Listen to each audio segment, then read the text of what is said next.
que j'ai envie de faire, ce que je dois faire, ce qu'il faudrait que je fasse, on va dire. Voilà, un Chronique chapitre 15, écrit ensemble. Saint-Esprit, je te remercie parce que c'est toi qui as inspiré ce chapitre. C'est toi qui en as inspiré chaque mot, chaque parole, chaque déclaration, chaque détail. Tu as tout inspiré. Parce que ta parole est inspirée. Tu es grand et tu opères des miracles. Toi seul, tu es Dieu. Et tu m'as aimé le premier. Avant que je sois dans le ventre de ma mère, tu m'avais aimé. C'est pourquoi je crois que tu m'écoutes. Je crois que tu me gardes et que tu me garderas encore. Je crois que tu me feras marcher sur des chemins, des routes que je n'ai pas encore empruntées. Tu me garderas de tomber. Je crie vers toi. Je ne garde pas en moi-même mes pensées, mais je crie à toi. Et je te fais confiance. Et je veux crier plus fort que la tempête, plus fort que la voix de l'ennemi, plus fort que le silence qui veut me garder muselé. Je crie à toi. Je fais appel à toi. J'ai confiance en toi. Tu agiras. Tu agiras en ma faveur. Tu opéreras un signe. Je réjouis mon âme. Qu'en ce temps de prière, en fait, de ce qui est mauvais pour moi. C'est pourquoi je te loue. Ô Dieu des présomptueuses propres justice, je refuse de me faire justice, de ne pas rendre le mal pour le mal, mais de payer. J'ai fini de ranger un peu, j'ai repris le téléphone parce que la caméra s'est éteinte. Le nettoyer les tototes. Donc je vais vous montrer un peu le regard au niveau des bibis. J'ai que 3 biberons, je pense que j'en achèterai plus tard. De 150, pour l'instant mon bébé il boit 120, il buvait 150 jusqu'à la semaine dernière, mais là il est enrhumé donc il boit moins, on est allé à l'hôpital, il a changé de diminuer de dose, donc il est à 120, d'ailleurs j'ai pas mis 120 pile, bon, mais il est censé être à 120, mais j'ai mis trop tôt là, c'est quoi ça, beaucoup trop tôt. Il faut que je diminue à 120, et du coup en fait il est à 120, et par rapport au lait, on avait commencé avec le lait Wigos, c'est le lait de la maternité, sauf que Doudou s'est trompé, il a pris du lait en complément d'allaitement maternel, sauf que je n'allaite plus. Donc ça c'est un lait qu'on va jamais utiliser malheureusement. Et en fait, on avait du coup un autre Wigos qui était du lait maternel, enfin qui était du lait normal. On l'a fini et en fait on s'est rendu compte que ça faisait mal au ventre à bébé, qu'il n'arrivait pas à faire caca avec le lait Wigos. Donc on a changé grâce au conseil d'une des tantes, avec le lait qui s'appelle Hip, qui est bio, et en fait celui-là il est parfait, il fait bien caca, il n'a pas de constipation, donc celui-là est vraiment parfait. Il est juste un peu cher, enfin super cher, je crois qu'il coûte 20 € ou 18 €, enfin bref en tout cas c'est la même, mais par contre bah, c'est le lait qui marche bien pour nous, donc pour l'instant on va le garder. Et puis voilà, ce que je fais c'est que je mets en fait les doses. Donc pour un bibi à 120, je dois mettre 4 cuillères. Je les mets dans ça. Ça nous permet de doser le lait et de le mettre directement, hop, dedans. Donc tu as 1, 2, 3, 4 compartiments qui peuvent faire 4 bibis. Donc c'est cool. Tu mets tout ton lait pendant toute la journée. Et ensuite, dès que bébé a faim, tu as juste à, hop, tu mets dedans. Ça, c'est très bien pour la nuit, quand t'as pas, enfin, quand t'as la flemme, en fait, d'aller dans la cuisine, de prendre ça, de mettre les petites cuillères. Tu as juste ça et tes bibis d'eau préparés. Et hop, tu les mets dedans. Donc voilà, très bien. Ah, et j'ai pas dit par rapport à l'eau, on utilise celui-là. Celle-là, mon recours. La plus chère, je crois, mais elle est bien apparemment, donc... Nous, elle marche bien, donc on continue d'utiliser. Je prends mon petit déj. Bébé, il est encore en train de dormir. Je suis allée vérifier s'il allait bien, tout va bien. J'avoue, il est 12h30 et c'est maintenant que je prends mon petit déj, mais j'ai pas eu le temps. J'ai tellement de choses à faire. Là, maman. Bébé dort. Enfin. Oh, franchement, je suis fatiguée. Mais bon. J'espère que ça va. Ça fait super longtemps qu'on ne s'est pas parlé, parce que je vous avoue que J'ai accouché. J'ai accouché, enfin. Ouais, là c'est la rentrée et c'était le temps de... Je pense où j'étais prête pour reprendre les vidéos. Donc voilà. De quoi allons-nous parler? On va clairement être totalement naturel et parler du postpartum. Ça fait 3 semaines maintenant que j'ai accouché.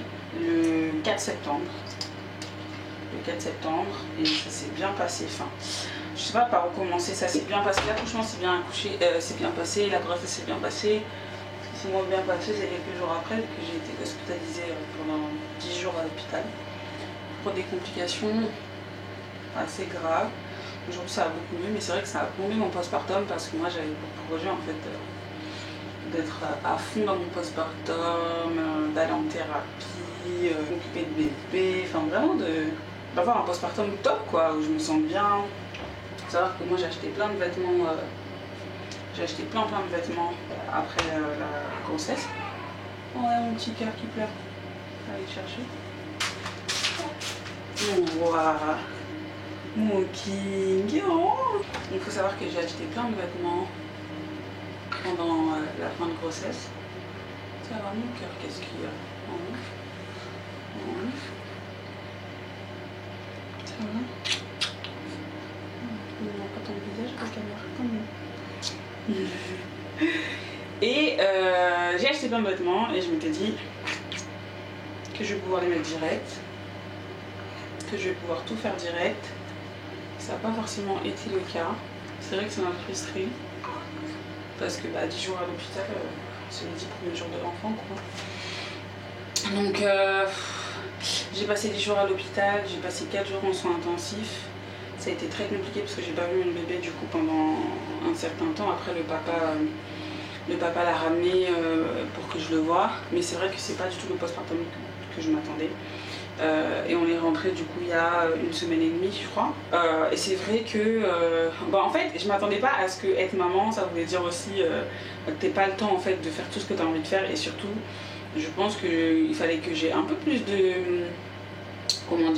d'indulgence envers moi parce que moi je me disais dès que je rentre à la maison je peux directement faire le ménage, je peux directement enchaîner des repas, je peux directement... Enfin en fait je pensais vraiment que j'allais reprendre la vie parce que même quand j'étais enceinte je faisais un peu le ménage alors que j'avais pas le droit de faire le ménage.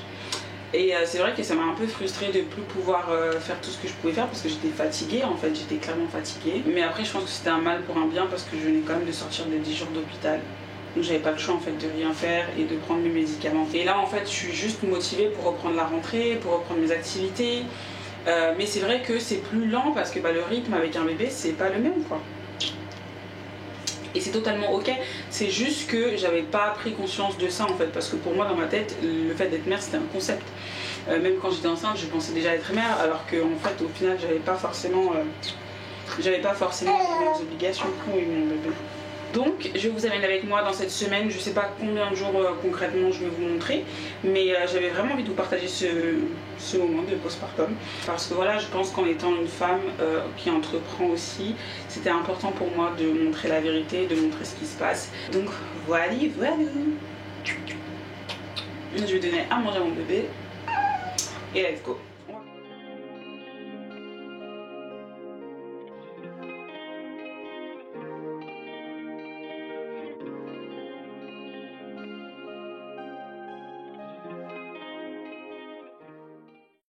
Alors je suis en train de faire à manger et de regarder Love is Blind et je me rends compte que les gens doivent vraiment aller en thérapie, il faut pas déconner. Quand tu vois le problème des gens, déjà ça me fait vraiment mal au cœur parce que je me rends compte à quel point les souffrances de l'enfance impactent au quotidien en fait les gens et même dans leur vie d'adulte. Et tu te rends compte que tu as des personnes qui ont 40 ans, 35 ans, qui galèrent à trouver l'amour parce qu'ils ont des comportements, quand tu vois leur comportement, tu te rends compte que c'est leur trauma en fait qui les fait réagir d'une certaine manière. Putain, il y a toujours des mouches ici. Et c'est là où je me dis qu'il y a vraiment un réel problème dans la santé mentale des gens qui a besoin d'être traité et qui n'est pas traité sérieusement. C'est juste attends, telle personne est agressive ou telle personne est dépressive, etc. Et je trouve qu'on met pas assez de valeur dans la santé mentale en fait et c'est déplorable parce que du coup ces émissions là comme Love is Blind, comme The Ultimatum, USA, c'est super parce que tu regardes, tu t'intéresses à la vie des gens et tout, mais tu te rends compte en fait que certaines personnes ont des comportements super borderline et qu'ils devraient tous consulter en fait. Donc franchement des fois ça me désespère. parce que je suis vraiment investie dans la santé mentale, je m'intéresse à ça et j'ai envie de faire des contenus en encourageant les gens. Déjà par la vidéo témoignage que j'ai faite, j'ai envie vraiment de partager en fait, j'ai envie de partager ce que c'est de guérir tout ce processus-là. Et c'est pour ça que j'ai partagé mon témoignage il y a 4 mois je crois, parce que j'ai eu ma best life en ce moment et je me disais bah, c'est pas normal en fait de montrer que le bon côté, de pas dire ce qui s'est passé dans ta vie en fait. Donc je suis un peu en train de réfléchir sur le genre de contenu que je peux faire par rapport à la santé mentale. J'ai envie de dire beaucoup de choses mais j'hésite encore parce que en fait le problème c'est que donner des conseils et parler sur les réseaux sociaux ça implique le fait d'avoir des réponses et le fait d'avoir des avis contraires et ça implique en fait le fait d'être exposé. Quand tu parles de ton témoignage, à partir du moment où tu es ok avec ta vie et tu es ok avec ce qui s'est passé dans ta vie, et c'est pour ça que j'ai fait la vidéo il y a 4 mois, j'en ai rien à faire de ce que les gens pensent parce que moi ma vie c'est ma vie et je suis assurée de ce qui s'est passé en fait. Et j'ai des certitudes sur ce qui s'est passé vu que c'est ma vie et qu'aujourd'hui ça va et que j'ai envie de partager.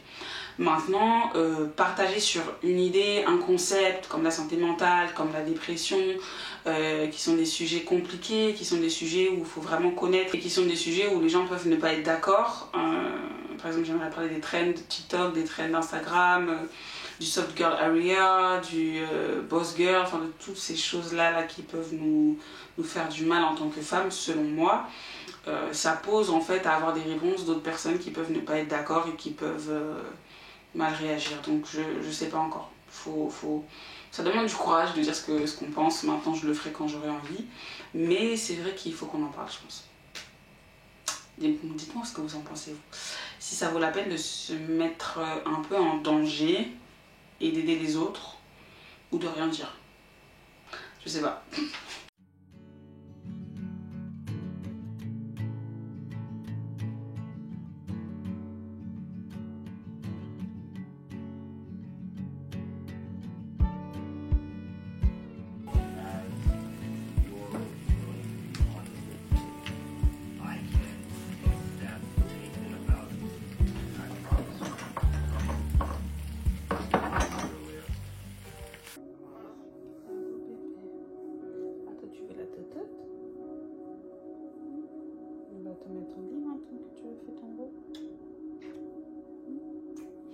En fait, la vie maintenant avec un bébé, elle est beaucoup plus, comment dire, longue, dans le sens où les journées sont longues mais courtes en même temps. Ça veut dire que tout ce que je fais, je dois le faire vraiment doucement. Enfin, tout est douce. Enfin, tout est à faire doucement parce que c'est un bébé et qu'il faut que. En fait, c'est moi qui dois m'adapter à son rythme, mais c'est vrai que c'est pas évident parce que j'ai toujours eu l'habitude d'avoir mon propre rythme, d'aller rapidement pour tout. Mais c'est aussi très très beau parce que tu sais apprécier en fait, apprécier tous ces moments, tous ces beaux moments. En fait, c'est beau, c'est vraiment beau. C'est apprécier ces moments de la vie, juste être posé sur le canapé, être avec lui, rigoler, par oh non, moi ça serait si possible. Et bah là tu souris plus. Bref. Donc c'est que du bonheur, mais c'est vrai qu'il faut. En tant que femme, je pense qu'on a tellement de pression. Moi, je me mets beaucoup la pression, surtout par rapport au travail, parce que j'aime ce que je fais, que je veux tellement progresser, que je veux tellement faire des choses. Et c'est vrai que j'ai du mal à juste être... En fait, pour être vraie avec vous, ma crainte, c'était juste d'être une mère, en fait. Et de plus être une femme, de plus être Joanne, en fait, de plus être une entrepreneuse, de plus être artiste. En fait, j'avais trop peur de juste être la maman au foyer, quoi. J'ai rien contre les mères au foyer et je trouve ça magnifique. Seulement, c'est pas ce qui me définit et c'est pas ce que je voulais qu'il me définisse. Mais ce qui me définit, c'est pas non plus le fait d'être entrepreneur. Ce qui me définit, c'est pas non plus le fait d'être artiste. Ce qui me définit, c'est d'être enfant de Dieu d'abord, parce que moi, je suis chrétienne, croyante. Et en fait, ce qui me définit, c'est pas toutes ces choses qui sont autour. C'est simplement des choses que le Seigneur m'a données, qui me permettent d'avancer, mais c'est pas ce que je suis. Je suis ce que Dieu dit que je suis. C'est une enfant merveilleuse, un bijou, un trésor, la prunelle de ses yeux. Ça va mon cœur. J'ai de la valeur, je suis capable, je suis forte. C'est ça mon identité. Mon identité, elle est basée sur ça en fait. Elle est basée en Christ. Et elle est basée sur ce que Christ dit de moi. Mais c'est vrai que dans la société dans laquelle on est aujourd'hui, c'est d'accord, bah t'es entrepreneur, du coup tu tu es entrepreneur, c'est ce qui te définit. T'es artiste, bah t'es artiste. T'es ceci, bah t'es ceci. Et en fait, chacun rentre dans des cases. Et c'est pour ça que j'ai beaucoup de mal en ce moment avec les nouvelles trends, les nouveaux trucs, les business moms, business mom, business girl. Parce qu'en fait, dès que tu en sors un peu, bah, qui tu es en fait, qui tu es. Et c'est ça, en fait, je veux pas que ça me définisse. C'est quelque chose dont je peux parler parce que, en soi, je suis une mère entrepreneuse. Entrepreneuse ou entreprenante? Bon, on s'en fiche. Mais je suis entrepreneur. Et je suis mère. Et je suis aussi une artiste. Et je suis aussi une femme. Donc c'est ce que je suis. Mais c'est pas une case dans laquelle je veux rester à tout jamais. Je sais pas si vous voyez ce que je veux dire. C'est comme si, en fait, le fait d'être mère, c'est comme si je n'étais que ça, en fait. Et j'ai eu très peur, en fait, de seulement être mère. C'est-à-dire de seulement devoir changer les couches, de seulement faire le ménage, de seulement faire à manger, de seulement faire ceci. Et avec mon mari, avec mon fiancé, on a discuté. Et c'est vrai que lui, il me dit, mais non, Jo, laisse-moi faire les choses, laisse-moi... moi, je fais le ménage, c'est pas pour autant que je suis homme au foyer. Et il m'expliquait, il faut que tu enlèves cette image de la femme qu'on voit à la maison, qui est tout le temps là, qui fait tout le temps des choses, qui se fatigue aussi. Oui, tu fais ces choses-là, mais c'est pas ce qui te définit, c'est pas ce qui fait ta valeur en fait, et c'est pas ce qui fait de toi une bonne femme. Tu vois, tu prends soin de ta famille, c'est important. Tu fais toutes ces choses, c'est important, mais le plus important, c'est aussi que tu te sentes bien à l'intérieur de toi et que tu te mets pas toute cette pression. Et il m'a dit, et même si tu n'étais que femme au foyer, à partir du moment où toi tu te sens bien dans ce que tu fais, bah c'est good en fait. Il faut juste que tu redéfinisses toutes ces choses-là que la société montre, par exemple sur TikTok, etc. Et que tu trouves qu'est-ce qui te fait te sentir bien, tu vois. Et j'ai vraiment aimé avoir cette conversation avec lui, déjà je l'aime trop, mais j'ai trop aimé avoir cette conversation avec lui parce que ça m'a déculpabilisé. Il m'a dit, mais si tu fais pas à manger, le ménage, je vais pas moins t'aimer, ça fait pas de toi une femme mauvaise ou une mauvaise mère. Tu vois, si tu changes pas la couche, si tu oublies, ça fait pas de toi une mauvaise mère. Et il me disait aussi, moi je suis là pour t'aider, pour t'épauler. Et c'était vraiment déculpabilisant d'avoir cette aide-là et de parler avec lui parce que je me suis dit, mais en fait, j'avoue, ouais, en fait, il y a tellement de pression sur la femme qu'elle doit être une bonne mère, une bonne épouse, qu'elle doit travailler, qu'elle doit faire ceci. À un moment, on est fatigué en fait. À un moment, on est fatigué. Et c'est quand qu'on se repose, c'est quand qu'on peut juste être nous-mêmes, tu vois. Donc, j'ai vraiment aimé avoir cette conversation avec lui et on se disait mais en fait cet enfant va être heureux si je suis heureuse, si je suis épanouie, si je me sens bien dans ce que je fais, si je me sens bien dans ma santé mentale aussi. Il n'y a rien de pire que d'élever mon enfant et de ne pas être bien, de ne pas me sentir femme, de ne pas me sentir belle. Donc c'est là où j'ai commencé à me dire non mais il faut aussi que je fasse des choses pour moi, c'est important. Parce qu'en pensant à moi, je pense à cet enfant en prenant soin de moi, en faisant des choses pour moi, c'est de cet enfant dont je prends soin. Parce qu'il n'y a rien de pire que de se sentir, déjà d'être en postpartum, se sentir mal dans sa peau, et du coup ne pas réussir à s'occuper de bébé. Et je sais qu'il y a beaucoup de femmes qui passent par là. Et je pense aussi que c'est parce qu'on a tendance, en fait, après l'accouchement, de s'occuper que des autres, de s'occuper du mari s'il n'est pas indépendant. Parce qu'il y a beaucoup de cas comme ça aussi, où les maris font rien, ils n'ont pas l'habitude de faire à manger, ils ont l'habitude que ce soit la femme qui fasse tout, sauf que là, bah, elle vient d'accoucher, c'est compliqué en fait. Merci Seigneur parce que je suis pas dans ce cas-là, mais je peux comprendre que ça peut être que c'est pas évident. On pense en fait à notre famille, on pense à notre famille en priorité, et notre famille du coup devient le socle de qui l'on est. Donc c'est important que notre famille devienne notre priorité, oui, mais c'est tout aussi important que nous soyons notre priorité. Et pour moi, le passage qui dit aime les autres comme toi-même, c'est-à-dire que de base, toi, tu dois te mettre dans une autre estime. Tu dois être ta priorité, te mettre dans une autre estime. Enfin, te considérer, et te mettre en haut, en fait, et t'estimer. Mais comment tu vas aimer l'autre si tu ne t'aimes pas d'abord toi? Et c'est pas juste aimer toi un peu, c'est t'aimer beaucoup. Tu vois ce que je veux dire? Donc, pour m'occuper de cet enfant et pour aimer cet enfant, il faut que je m'aime moi et que je m'occupe aussi de moi. Enfin, ça m'a l'air concret ce que je dis. Donc, c'était des réflexions. Voilà. Je vais le mettre au lit. On va au lit, chérie? À tout à l'heure. Je suis choquée, on dirait une vraie daronne. Mais pour une fois que j'ai le temps de prendre soin d'eux. Parce qu'en fait, bébé généralement dort à chaque fin de nuit, mais des fois il dort pas. Là, ces derniers temps, soit il dormait pas, soit il restait réveillé, les yeux ouverts et tout. Donc, quand il est comme ça, j'essaie de rester avec lui. Mais là, il dort profondément. En fait, à chaque fois que je lui donne un bébé, il dort. Donc, je vais bien en profiter. Je dois mettre mon petit tissage. Je sais pas si j'aurai le temps, mais franchement, j'aime bien cette journée. Cette journée, elle est un peu productive. Maintenant, je culpabilise absolument pas. Si le ménage n'est pas fait, si les choses ne sont pas faites comme j'aimerais le faire, je culpabilise plus. Parce qu'en fait, je me rends compte que je fais déjà beaucoup de choses. Donc, je pense que c'est déjà bien. Allez, je vais me faire un petit burger.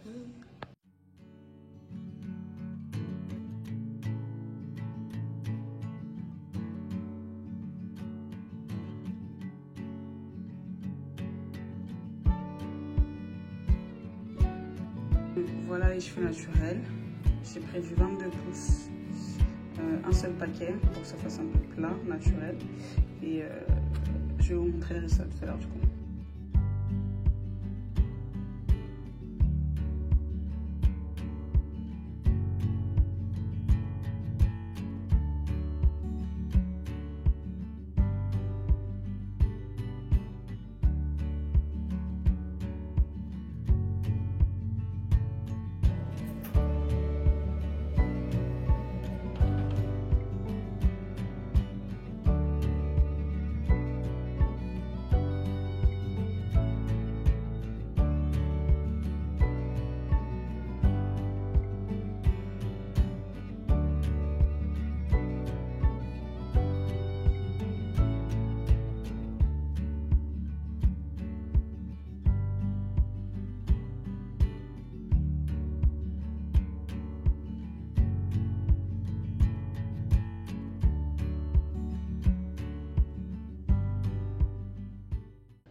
Mama is back.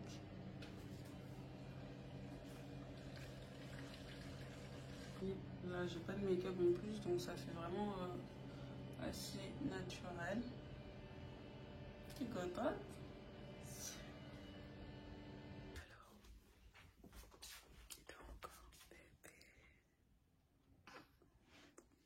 Yo, j'ai pas eu le temps d'expliquer par rapport à mes commandes Vinted comment je procède. Alors par rapport à ça, j'ai des boîtes qui viennent d'autres commandes, c'est-à-dire des commandes que moi-même j'ai faites, que moi-même j'ai achetées, et en fait je renvoie ces boîtes. Enfin, quand quelqu'un me commande sur mon Vinted, je renvoie directement les boîtes dans lesquelles moi j'ai commandé, parce que concrètement je ne voulais pas acheter des boîtes en carton pour l'instant, je trouvais que ça n'avait pas de sens. J'ai aussi eu l'occasion en fait, parce que dans mon Auchan en fait le matin ils déstockent plein de boîtes en carton et c'est gratuit.